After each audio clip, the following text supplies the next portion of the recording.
Yang aku bawakan malam ini dikirim sama Wawa aku yang kita sebut aja namanya Mbak Dewi dari Depok. Halo Mbak Dewi. Nah jadi Wak, pengalaman horor yang Dewi alami ini terjadi di tahun 2019 kemarin dan menimpa seluruh anggota keluarganya, khususnya anaknya Dewi yang pada saat itu masih berusia kurang dari 2 tahun. Dan sesuai permintaan Dewi Wak, semua nama dalam cerita ini sudah kami samarkan demi menjaga privasi cerita di sini ya. Nah lanjut lagi Wak, jadi anggota keluarganya Dewi ini terdiri dari 4 orang. Pertama Dewi, terus suaminya Mas Gazi, anak pertamanya namanya Raffi, dan anak keduanya yang laki-laki juga umurnya kala itu masih 1 tahunan lebih namanya Bima. Dewi, Mas Gazi, Raffi, Bima.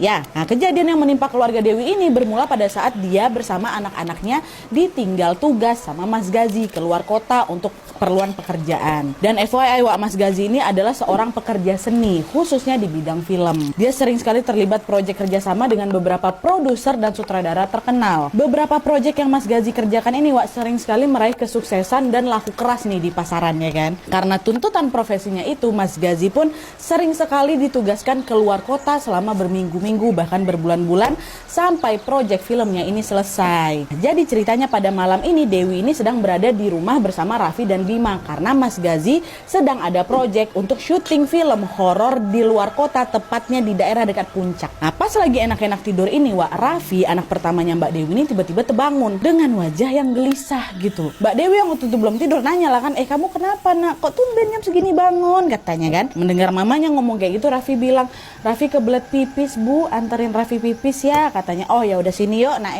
ibu anterin, kata dia. Nah setelah pipis mereka bergegas lagi lah balik ke dalam kamar kan. Nah pas baru aja nyampe di kamar Wak, Raffi ini, aduh merinding, Raffi ini tiba-tiba menunjuk ke dinding sambil bilang, Bu, itu siapa bu? Wajahnya serem kali, matanya melotot, warna matanya merah bu, kata dia. Nah Dewi yang mendengar pertanyaan Raffi yang tidak biasa ini langsung ngomong, ada apa nak?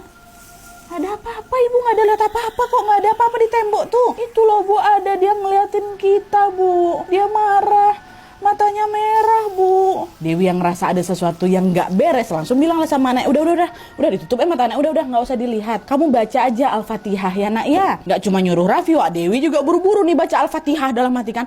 Tapi entah kenapa Nadia ya, doa yang aku bacakan itu, surat Al-Fatihah yang aku bacakan ini selalu terputus-putus di tengah-tengah. Iya kan nak budua, iya kan nasta'in. Apa lagi? Astagfirullahaladzim. Bismillahirrahmanirrahim. Alhamdulillah. Selalu terputus-putus, nggak selesai-selesai Wak. Dewi berusaha untuk mengulang membaca Al-Fatihah itu tapi selalu ngeblank. Sehingga doa atau surat yang dia lanjutkan yang nggak bisa sampai selesai. Nah mendapati dirinya kesulitan membacakan doa, Dewi pun jadi diliputi perasaan takut. Apalagi di sini Dewi baru ngeh kalau memang betul sejak maghrib tadi nih Nadia, sebelum malam ini ya, sejak maghrib tadi aku memang udah merasa kalau hawa rumah ini berbeda dari biasanya. Cuman di maghrib tadi Dewi nggak ambil pusing Wak, dia masih anggap oh itu mungkin perasaan aku aja. Nah tapi di sini terbukti ketakutan itu semakin bertambah ketika dia mendengar perkataan Raffi barusan, ada yang berdiri dekat tembok tuh matanya melotot warna merah. Saat itulah Dewi pun mulai berpikir aneh-aneh, tapi ya gitulah Wak, dengan cepat Dewi langsung mengusir pikiran buruk. Udah nggak ada apa-apa kok, mungkin Raffi salah tengok aja. Namanya juga anak-anak. Pun juga aku lagi ngantuk nih, makanya nggak selesai tuh baca doanya. Gitulah pikiran positifnya Dewi kan Wak. Dewi pun balik lagi ke kasur, dia pun menarik selimutnya sembari memejamkan mata. Dah tuh malam pertama. Keesokan harinya Dewi dan kedua anaknya kembali beraktivitas seperti biasa. Masuklah malam nih Wak. Pada sekitar jam 9 malam Dewi dan anak-anaknya sudah tertidur pulas nih. Pada saat sedang tertidur, tiba-tiba Dewi dikejutkan dengan suara Bima, anak yang kecil, anak masih balita tuh. Bima ini nangis.